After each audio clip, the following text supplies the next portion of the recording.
बिस्मिल्लाहिर्रहमानिर्रहीम। अस्सलाम वालेकुम नाज़रीन, आप यूट्यूब चैनल देख रहे हैं। मैं इमरान खान हूँ। जैसा कि बहुत लंबे अरसे से हम आपको बता रहे हैं कि 27वीं आइनी तरमीम ज़रूर आएगी, क्योंकि 26वीं आइनी तरमीम में अहदाफ पूरे नहीं हुए थे। 26वीं आइनी तरमीम एक बुनियाद रखी गई थी ताकि 27वीं आइनी तरमीम में रुकावट ना आ सके। 26वीं आइनी तरमीम में पाकिस्तान की एस्टेब्लिशमेंट को कुछ सहारों की ज़रूरत थी, और वो सहारे फजल रहमान साहब जैसे लोग थे। कुछ लोगों को अगवा करना पड़ा, पकड़ना पड़ा, गिरफ़्तार करना पड़ा, तो बड़ी मुश्किलों से उन्होंने अपनी 2/3 अक्सरियत पूरी की थी। और 26वीं आइनी तरमीम इन शराइत के ऊपर की कि कुछ ऐसी चीज़ें हैं जो बड़ी मायूब किस्म की हैं, आइन में ये तरामीम नहीं होनी चाहिए। लिहाजा वो तरामीम जो 26वीं आइनी तरमीम में होनी थी उन्हें रोक लिया गया, और एक 26वीं आइनी तरमीम ऐसी पास की गई जिसके बाद 2/3 अक्सरियत का बंदोबस्त कर लिया गया। यानी आइनी अदालत बनाई गई, और आइनी अदालत के ज़रिए से जो पाकिस्तान तहरीक इंसाफ की मखसूस नशिस्तें थी उन्हें माले गनीमत की तरह बांट लिया गया, और अब इनके पास 2/3 अक्सरियत मौजूद है। अब ये बड़े आराम से 27वीं आइनी तरमीम ला सकते हैं। अदालतें सो चुकी हैं। आइनी तरमीम को रोकने के लिए आइनी बेंच होता है, आइनी बेंच हुकूमत खुद बनाती है, लिहाजा सारा रास्ता साफ है। और अब 27वीं आइनी तरमीम, जैसा कि मैंने आपको चंद दिन पहले बताया कि बिल्कुल आने वाली है, और कोशिश ये की जाएगी कि फील्ड मार्शल आसिम मुनीर साहब की एक्सटेंशन से पहले पहले या उनकी रिटायरमेंट की डेट से पहले पहले 27वीं आइनी तरमीम मंजूर कर ली जाए। अब ये 27वीं आइनी तरमीम है क्या? ये बिलावल जरदारी ने इसको ट्वीट कर दिया, और बिलावल जरदारी के ट्वीट के ज़रिए से ये 27वीं आइनी तरमीम पब्लिक के सामने आ गई। देखिए, नॉर्मली तो ये पता भी नहीं होता कि तरमीम करनी क्या है बेचारे अरकान को। उन्हें हुक्म दे दिया जाता है पार्टी रहनुमाओं की जानिब से कि आपने ये वोट करना है, वो बेचारे कर देते हैं। अब पीपल्स पार्टी जो है वो गोंगलुओं से मट्टी झाड़ती रहती है। और याद रखें कि 26वीं आइनी तरमीम में यही बिलावल जरदारी थे जिन्होंने 2 बातें की थी जो पाकिस्तान की तारीख का हिस्सा बन चुकी हैं। नंबर 1, डंडे वाली जमहूरियत। Number 2, brute majority. ये 2 चीज़ें आपने हमेशा याद रखनी है जब भी पाकिस्तान पीपल्स पार्टी 2 नंबरी करे या फ्रॉड करे, और वो ये कहे कि वो बहुत जमहूरी पॉलिटिकल पार्टी है, तो ये 2 चीज़ें आपने पाकिस्तान पीपल्स पार्टी को याद दिलानी है। Number 1, brute majority. नंबर 2, डंडे वाली जमहूरियत। ये दोनों चीज़ें बिलावल जरदारी की लाई हुई हैं। देखें, बिलावल जरदारी के जो नाना थे जुल्फ़िकार अली भुट्टो, उन्होंने आइन शिकनी के लिए मदद की थी अयूब खान की और याया खान की। वो उन आइन शिकनों के साथ जाकर खड़े हो गए। बाद में एक और डिक्टेटर ने उनको निशाने इबरत बना दिया, और तब से लेकर अब तक पीपल्स पार्टी जो है इसी बुनियाद पे जिंदा है। भुट्टो का खून ही नहीं धो पाई, ये दाग उतार ही नहीं पाई पाकिस्तान की एस्टेब्लिशमेंट। बहरहाल जुल्फ़िकार अली भुट्टो ने डिक्टेटर अयूब खान और याया खान के लिए काफ़ी मदद की थी आइन शिकनी में। नवाज शरीफ ने डिक्टेटर ज़ियाउल हक के लिए बेशुमार खिदमात सर अंजाम दी, बल्कि उनके इस दुनिया से जाने के बाद उनके मिशन को आगे बढ़ाने के यानी बेशर्मी की हद तक इन्होंने दावे किए थे नवाज शरीफ साहब ने। फिर काफ लीग ने और फजल रहमान वगैरह ने, इन सब लोगों ने, MMA ने, इन्होंने मिलकर मदद की डिक्टेटर परवेज़ मुशर्रफ की। एक मौका पर जो रेफरेंडम हो रहा था उसमें इमरान खान साहब ने भी परवेज़ मुशर्रफ की मदद की थी।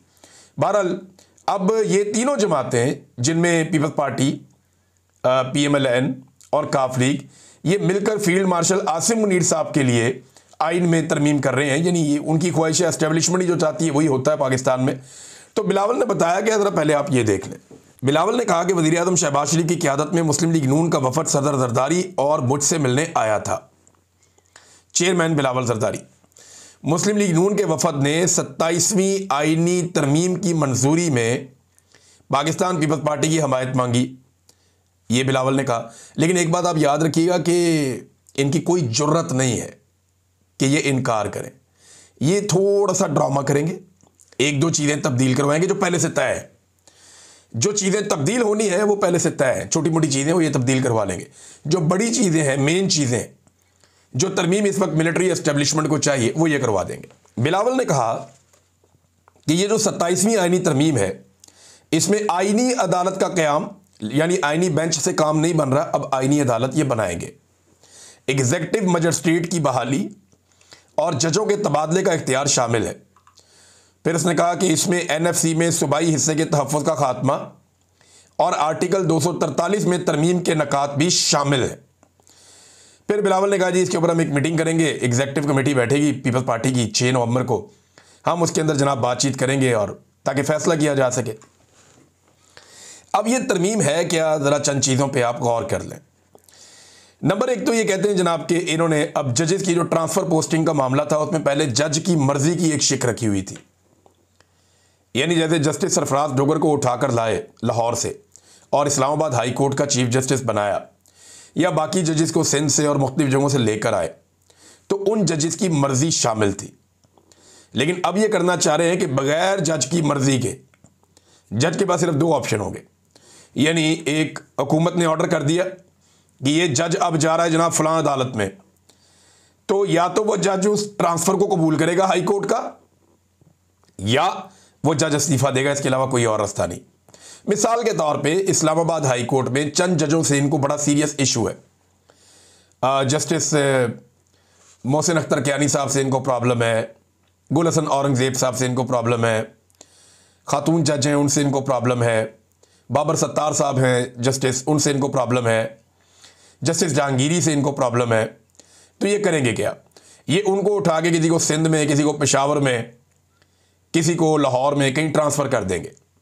अब वो जज जो है उसको सर फेंक के वहाँ पे जाना पड़ेगा क्योंकि उसके पास दूसरा ऑप्शन ही नहीं है।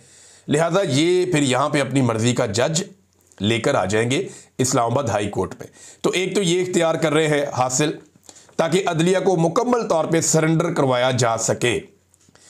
फिर एक और चीज़ जो ये करने जा रहे हैं इसके अंदर वो बड़ी इंपॉर्टेंट है, मजिस्ट्रेट, एग्जीक्यूटिव मजिस्ट्रेट लगाए जाएंगे। अब उससे क्या कुछ हासिल कर सकते हैं आप खुद इससे अंदाज़ा कर लीजिए। फिर आईनी अदालत भी बना दी जाएगी ताकि जो मकासद पहले पूरे नहीं हो सके वो अब पूरे किए जा सके। उसमें यह भी बताया जा रहा है, कुछ लोग दावा कर रहे हैं कि जो आईनी अदालत का जज होगा उसकी उम्र की हद जो है, चीफ जस्टिस या जो उसका जज होगा उसकी उम्र की हद 70 साल तक ले जाएंगे, यानी वो ज़्यादा लंबे अरसे तक काम कर सकेगा। अभी क्योंकि कुछ जज बेचारे रिटायर होने वाले हैं ना, उन्होंने खिदमात बड़ी सरंजाम दी हुई हैं, तो अब उन जजेस को जो है वो एक तोहफ़ा दिया जाएगा कि जनाब मज़ीद आप चंद साल काम करें और आप अपनी खिदमत जारी रखें, आपकी रिटायरमेंट नहीं होने जा रही। तो ये भी एक शिक इसके अंदर शामिल की जा रही है। दूसरा, बिलावल ने कोई ज़्यादा तज़किरा नहीं किया, आर्टिकल 243 की बात की है। आर्टिकल 243 जो है ना वो फ़ौज के हवाले से, तैनातियों के हवाले से, इख्तियारात के हवाले से। फ़ौज वैसे तो अंडर आती है पाकिस्तान की गवर्नमेंट के, सदर पाकिस्तान उसके सुप्रीम कमांडर हैं। अब सवाल ये पूछा जा रहा है कि इस आर्टिकल के साथ ये क्या करने जा रहे हैं। बहुत इंपॉर्टेंट आर्टिकल है आर्टिकल 243, और कुछ लोग ये सवाल उठा रहे हैं और इस किस्म की बातें हो रही हैं कि शायद जो इख्तियारात हैं फ़ौज के आला तरीन वो तफवीज़ कर दिए जाएं एक नया ओहदा बनाकर बड़े साहब को। यानी ये अजीबोगरीब चीज़ें जो हैं वो अब मार्केट में लॉन्च की जा रही हैं 243 को लेकर। लेकिन आने वाले दिनों में पता चल जाएगा कि फ़ौज अपनी हवाले से कौन सी तरमीम चाहती है। देखिए, फ़ौज का तो बेचारी का नाम बदनाम होता है, फ़ौजियों को तो पता भी नहीं होता आईनी तरमीम क्या है। ये सिर्फ मिलिट्री एस्टेब्लिशमेंट के जो चंद चीदा लोग होते हैं, जो इसके बेनिफिशरी होते हैं, वो ये फैसला करते हैं कि उन्हें अब किस किस्म के इख्तियारात चाहिए, तो वो उसके मुताबिक आइन में तरमीम करवा लेते हैं। अब ये आइन में तरमीम करवा रहे हैं। एक चीज़ और है, वो है 18वीं आइनी तरमीम के अंदर तब्दीली।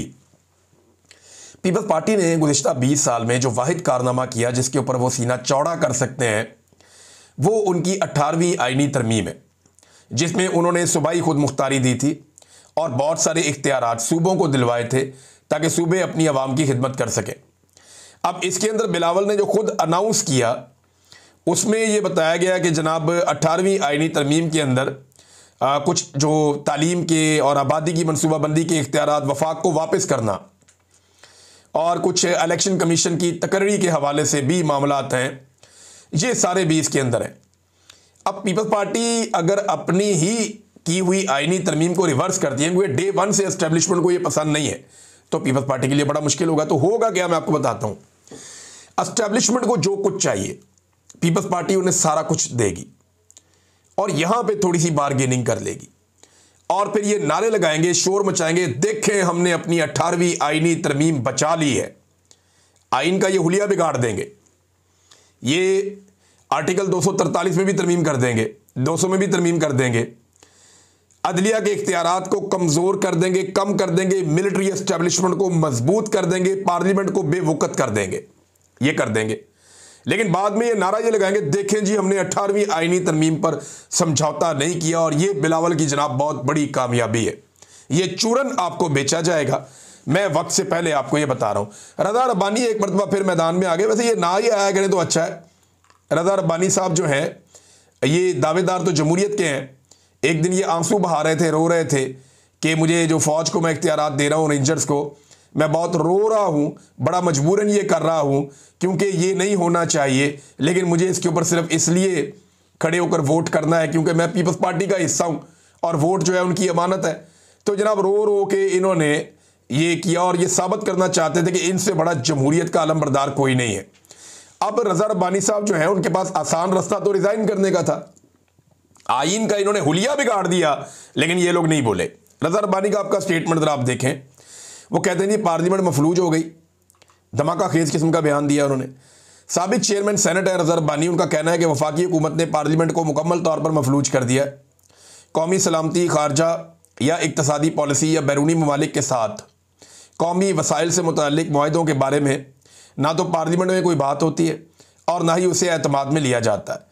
अमेरिका के साथ खारजा पॉलिसी में तब्दीलियाँ और अमेरिकी सदर से मुलाकातों की तफसीलात भी पार्लियामेंट से पोशीदा रखी गई हैं। अमेरिकी कंपनियों के साथ कुदरती वसाइल और मादनियात के मुआहदे भी पार्लियामेंट में पेश नहीं किए गए। रज़ा रब्बानी ने मुतालबा किया कि पार्लियामेंट ऐसा कानून बनाए जिसके तहत तमाम बैरूनी मुआहदों की पार्लिमानी मंजूरी 3 माह के अंदर लाजमी हो ताकि वो मौसर हो सके। ये सवाल भी किया कि क्या पाकिस्तानी फ़ौजी गज़ा भेजे जाएंगे और इनका मैंडेट क्या होगा। वज़रा की तरफ से सिर्फ टीवी शोज़ और सोशल मीडिया पर मामला उठाया जा रहा है, पार्लियामेंट में नहीं। अफ़गानिस्तान की सूरत हाल नहायत संजीदा है जो अंदरूनी और बैरूनी सलामती दोनों पर असरअंदाज हो रही है। हुकूमत तीसरे फरीक के जरिए मुज़ाकरात कर रही है, वज़रा बयानात दे रहे हैं, मगर पार्लियामेंट खामोश है। पार्लियामेंट को अपना किरदार अदा करना होगा। ऐवानों के निगहबानों को चाहिए कि हुकूमत को जवाबदेह बनाएं और पार्लियामेंट को कमज़ोर करने की इस सोची समझी कोशिश का नोटिस लें। रज़ा रब्बानी ने खबरदार किया कि अगर पार्लियामेंट नाकाम रही तो तारीख इसकी तबाही कलम के ज़रिए लिखेगी। देखें रज़ा रब्बानी साहब आप समझदार आदमी हैं। ये जितने लोग इस वक्त पार्लियामेंट में बैठे हैं इनमें लगभग 50% से ज़्यादा लोग वो हैं जो जाली फॉर्म 47 पे लाकर बिठाए गए हैं। हर एक के ऊपर किसी ना किसी ऑफिसर ने या मिलिट्री एस्टेब्लिशमेंट के किसी बंदे ने हर एक के ऊपर कोई ना कोई नवाजिश की हुई है और उसको इस बात का पता है कि मैं ये इलेक्शन हारा था, इमरान खान ये इलेक्शन जीता था, फलाने फौजी ने मेरे ऊपर एहसान किया और मैंने उसको गारंटी दी, उसके बाद मुझे ये फॉर्म 47 जारी कर दिया गया। जैसा कि नवाज शरीफ है, जैसा कि बिलावल है, जैसा कि बहुत सारे और लोग हैं, जैसा कि आसिफ अली जरदारी की साहबजादी इलेक्शन लड़ी और तमाम उनके मुखालिफ उम्मीदवारों को बिठा दिया गया। किसी एक को भी इलेक्शन लड़ने की इजाज़त नहीं दी गई, लोग अगवा कर लिए गए, लोगों के कागजात नामजदगी मुस्तरद करवा दिए गए और बिला मुकाबला उन्हें MNA बना दिया गया। तो रज़ा रब्बानी साहब ये बात आपको याद रखनी चाहिए और रखनी पड़ेगी कि ये एस्टेब्लिशमेंट की दी हुई सीटें हैं, ये मुंतखब अवामी नुमाइंदे नहीं हैं, ये पार्लिमान के मेंबर नहीं हैं, ये किसी और के भेजे हुए अजनबी लोग हैं जिन्हें पार्लिमान के अंदर बिठाया गया है। तो ये कैसे मुमकिन है कि जिन्होंने इन लोगों को भेजा ये उनके सामने सवाल उठाएं या उनके सामने रुकावट बने? ये कर नहीं पाएंगे। जब तक अवामी मुंतखब नुमाइंदों का मैंडेट उनके पास नहीं जाएगा तब तक ये हो नहीं सकता। बातें आपने बहुत अच्छी की हैं, सुनने के लिए अच्छी लगती हैं, जैसे ख्वाजा साद रफ़ीक साहब करते हैं, लेकिन आप दोनों के लिए मेरी गुजारिश है कि ख्वाजा साद रफ़ीक एक दिन कह रहे होंगे कि मेरे कायद मोहतरम जुनैद सफदर साहब, और एक दिन आप भी इसी ख़ानदान के किसी आने वाले बच्चे का नाम ले रहे होंगे कि मेरे कायद मोहतरम जनाब फलां साहब। रज़ा रब्बानी साहब ये आप लोगों की किस्मत है, ये आप लोगों की किस्मत है और ये आपने खुद ये रास्ता चुना है। आपकी पार्टी में कोई सुहेल आफरीदी कभी वज़ीर आला नहीं बनेगा, वही बनेगा जो आपकी क़यादत का वफ़ादार होगा और जो वो कहेंगे उसी तरीके से अजीब व गरीब किस्म के काम करेगा। किसी नौजवान को कभी रास्ता नहीं मिलेगा, हमेशा माफियाज ही आगे आते रहेंगे जैसा कि माजी में आते रहे हैं। नादरीन, अब ये तो हो गया जनाब आईनी तरमीम और ये होने जा रही है, ये हम सब जानते हैं। डोनाल्ड ट्रंप ने पाकिस्तान के ऊपर एक बहुत ही भोंडा और एक बड़ा गलीज़ इल्ज़ाम लगा दिया है, लेकिन पाकिस्तान की हुकूमत खामोश है। लेकिन जैसे ही अमेरिका का इंडिया के साथ मुआहिदा हुआ, मोदी के और ट्रंप के हालात बेहतर होना शुरू हुए।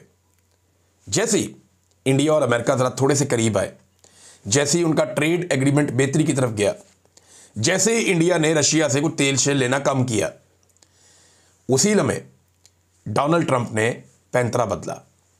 अब डोनाल्ड ट्रंप ने पैंतरा बदला और स्टेटमेंट ज़रा आप सुन लीजिए। डोनाल्ड ट्रंप ने कितना संगीन इल्ज़ाम लगाया। उसने कहा कि पाकिस्तान, चाइना और रशिया खुफिया एटमी तजर्बात कर रहे हैं। डोनाल्ड ट्रंप का दावा। पाकिस्तान पे बहुत बड़ा इल्ज़ाम लगाया डोनाल्ड ट्रंप ने। दफ्तर खारजा खामोश है, शहबाज शरीफ खामोश है, फील्ड मार्शल आसिम मुनीर खामोश हैं, DGISPR भी खामोश है। अमरीकी सदर डोनाल्ड ट्रंप ने इल्ज़ाम आयद किया कि पाकिस्तान, चीन और रशिया खुफिया तौर पर एटमी हथियारों के तजर्बात कर रहे हैं, जबकि अमेरिका वाहिद बड़ी ताकत है जो इन तजर्बात से अभी तक बाज है। 1992 के बाद से लेकर अब तक अमेरिका ने कोई एटमी तजर्बे नहीं किए, लेकिन अब डोनाल्ड ट्रंप ने अपनी फ़ौज को यह कहा है कि आप तैयार रहे, हम एटमी तजर्बे करेंगे। पहली मरतबा उन्होंने इरादा जाहिर किया है और डोनाल्ड ट्रंप ने कहा कि अमेरिका के पास इतना बड़ा एटमी ज़ख़ीरा है कि इस दुनिया को 150 मरतबा तबाह कर सकता है। लेकिन इसके बावजूद एटमी तजर्बात ज़रूरी हैं ताकि ये देखा जा सके कि ये हथियार काम कैसे करते हैं। फिर उन्होंने पाकिस्तान पे, रशिया पे और चाइना पे इल्ज़ाम लगाया कि ये तजर्बात कर रहे हैं। अब क्या शहबाज शरीफ साहब इतने घिनौने इल्ज़ाम के बाद मैदान में आकर कहेंगे कि डोनाल्ड ट्रंप आप गुमराह कर रहे हैं, आप झूठ बोल रहे हैं, आपकी मालूमात गलत हैं, आप ज़्यादती कर रहे हैं? क्या शहबाज शरीफ साहब ये कहेंगे? क्या फील्ड मार्शल ये कहेंगे? नहीं, ये नहीं कहेंगे। ये जुर्रत सिर्फ इमरान खान में थी कि जब साबिका दौरे हुकूमत में डोनाल्ड ट्रंप ने पाकिस्तान के बारे में हर्जा सराई की और पाकिस्तान के बारे में नेगेटिव कमेंटिंग की, तो उस वक्त इमरान खान साहब ने टका के ऊपर नीचे ट्वीट करके डोनाल्ड ट्रंप को जवाब दिया था और उस जवाब के बाद डोनाल्ड ट्रंप के होश ठिकाने आए थे। फिर जब इमरान खान साहब गए अमेरिका में तो डोनाल्ड ट्रंप ने उस किस्म की कोई हरकत दोबारा नहीं की। ये था इमरान खान, जिसको ये पता था कि वो पब्लिक के वोटों से आया, लिहाजा वो जवाब देता था। अब ये सारे एक दूसरे की इंश्योरेंस पॉलिसी हैं और इनकी इंश्योरेंस पॉलिसी और वेंटिलेटर अमेरिका के पास है, लिहाजा ये अमेरिका को जवाब देते हुए डरते हैं। अब किन अल्फाज में जवाब देते हैं, डरते डरते देते हैं, क्या बात करते हैं, इसके बारे में भी कुछ कह नहीं सकते। लेकिन डोनाल्ड ट्रंप ने पैंतरा बदलना अभी सिर्फ शुरू किया है। याद रखें, डोनाल्ड ट्रंप का दुनिया में जो सबसे क्लोज आदमी बना था और बड़ा शानदार दोस्त था वो इलॉन मस्क था। इलॉन मस्क के बच्चे संभाले हुए हैं डोनाल्ड ट्रंप ने, ये बात आप याद रखें। जिन लोगों ने, फील्ड मार्शल ने या शहबाज शरीफ ने उम्मीद बांध ली ना डोनाल्ड ट्रंप से कि वो इनका ख्याल रखेगा और इनकी प्रोटेक्शन करेगा, इमरान खान से या पाकिस्तानी अवाम से इनको बचाएगा, तो ये लोग ये बात याद रखें कि डोनाल्ड ट्रंप ने इलॉन मस्क को एक झटके में छोड़ दिया, जिसके बच्चे को वो लिया पड़ता था और उसके बच्चे के साथ यारी डाली हुई थी ताल्लुकात निभाने के चक्कर में, और एक झटके के अंदर जो है वो आंखें माथे पे रख ली डोनाल्ड ट्रंप ने। तो आप लोग ये बात जहन में रखें और डोनाल्ड ट्रंप पे तकिया मत कीजिएगा। वो किसी वक्त भी आपको ऐसा चक्कर देगा कि आपको फिर चक्कर ही आते रहेंगे और जब तक आपको समझ आएगी बहुत देर हो चुकी होगी, वो आपकी प्रोटेक्शन नहीं करेगा।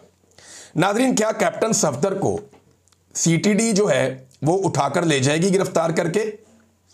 क्योंकि कैप्टन सफदर ने लाउड स्पीकर का गलत इस्तेमाल किया और उकसाया लोगों को, जंग के लिए उकसाया लोगों को, और ये भी दुआएं की लाउड स्पीकर पर कि मुमताज़ कादरी पैदा किया जाए, कि या अल्लाह एक मुमताज़ कादरी पैदा कर। मुमताज़ कादरी साहब की जो खसूसियत थी वो ये थी कि वो सिक्योरिटी गार्ड थे और बतौर सिक्योरिटी गार्ड उन्होंने उस वक्त के गवर्नर को कत्ल कर दिया था, सलमान तासीर साहब को। तो मुमताज़ कादरी साहब ने सलमान तासीर साहब को कत्ल कर दिया जनाब। एक सिक्योरिटी गार्ड ने, जिसकी सिक्योरिटी के लिए उसको लगाया गया था, उसे कत्ल कर दिया। फिर उसके बाद पाकिस्तानी अदालतों ने उसे फांसी दे दी। अब कैप्टन सफदर दुआएं कर रहे हैं एक और मुमताज़ कादरी के पैदा होने की। तो कैप्टन सफदर किस बड़े आदमी को कत्ल करवाना चाहते हैं उसके गार्ड के हाथों? सवाल यह पैदा होता है। यह बात तो कैप्टन सफदर से CTD पूछ सकती है। तो क्या मरियम नवाज CTD के जरिए कैप्टन सफदर को यह नफरत फैलाने के इल्ज़ाम में गिरफ्तार करवाएंगी? सवाल है। अब देखते हैं कि इसका कोई जवाब आता है या नहीं आता। एक और बड़ी इंटरेस्टिंग चीज़ है, मुबशर जैदी साहब, ये वो वाले नहीं है जो हमारे तुर्की वाले दोस्त हैं, एक और मुबशर जैदी साहब हैं, बड़े आज़ाद सहाफ़ी अपने आप को ये कहते थे, आज़ाद तज्ज़ियाकार। तो मुबशर जैदी साहब जनाब जो हैं वो वज़ीर आज़म ने उन्हें अपना आलमी मीडिया का मुशीर मुकर्रर कर दिया और वो बन भी गए।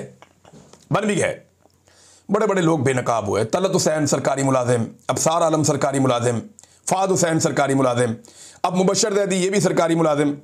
अब ये सरकारी नौकरी कबूल कर लेते हैं बेचारे, ग़ुलामी में चले जाते हैं फौरी तौर पे। पहले हुकूमत की खिदमत करते हैं, हुकूमत की तारीफ़ें करते हैं, हुकूमत के गलत कामों को ठीक कहते हैं, एस्टेब्लिशमेंट के जूते पॉलिश करते हैं और फिर जाके बैठ जाते हैं इक़्तिदार के अंदर। अब यही मुबशर जैदी थोड़ा अर्सा पहले तक ये जनाब कह रहे थे कि नवाज शरीफ धांधली करके जीता है, ये कालक अपने मुंह पे नहीं मलनी चाहिए, नवाज शरीफ को छोड़ के पीछे हट जाना चाहिए। यही मुबशर जैदी कह रहा था कि ख्वाजा आसिफ ने ज़्यादती किया, गलत किया, उसके बारे में भी नेगेटिव कमेंटिंग थी। यही मुबशर जैदी यास्मीन राशिद साहिबा के ख़िलाफ़ जो इंसानी हकूक़ की पामालियाँ हो रही हैं उसके ऊपर आवाज़ उठा रहा था। लेकिन अब अगर इसी मुबशर जैदी को देखें कि वो इन सारी चीज़ों को डिफेंड करने के लिए मैदान में आ गया और वज़ीर आज़म ने आलमी मीडिया का मुशीर भी मुकर्रर कर दिया। अच्छी बात पता क्या है इसमें? अच्छी बात यह है कि चेहरे बेनकाब होते हैं, बेचारे थोड़ी थोड़ी नौकरी पे बिक जाते हैं, बहुत कमज़ोर लोग हैं। सियासत करना देखें सबका राइट है, हर आदमी पाकिस्तान में जो है उसका ये राइट है कि वो पॉलिटिक्स करे। हमारे कुछ सहाफ़ी पॉलिटिक्स करते हैं या पॉलिटिक्स में आते हैं, मैं बड़ा अप्रिशिएट करता हूँ उन्हें। हर आदमी का ये राइट है कि वो पॉलिटिक्स करे और उसकी अपनी एक पॉलिटिकल चॉइस होनी चाहिए, ये आइन के अंदर उसको ये हक मिलता है। वो इलेक्शन में वोट भी डाल सकता है, इलेक्शन लड़ भी सकता है, उसको आइन ये हक देता है। अगर किसी सहाफ़ी को शौक़ है पॉलिटिक्स में आने के लिए तो ये तो बड़ा अच्छा रास्ता है, आप जाएँ जाके इलेक्शन लड़ें। क्या ये तीनों चारों जिनके मैंने नाम लिए हैं या बेशुमार और भी हैं, ये इलेक्शन लड़ सकते हैं? आप मेरे से बेहतर जानते हैं और ये खुद भी जानते हैं। तो ये करते क्या है, ये नौकरी कर लेते हैं सरकार की। तो सरकार की नौकरी कर लो या सहाफ़त कर लो, दोनों में से एक ही चीज़ आप कर सकते हैं। अब तक के लिए इतने ही, अपना ख्याल रखिएगा, अपने इस चैनल का भी। अल्लाह हाफ़िज़।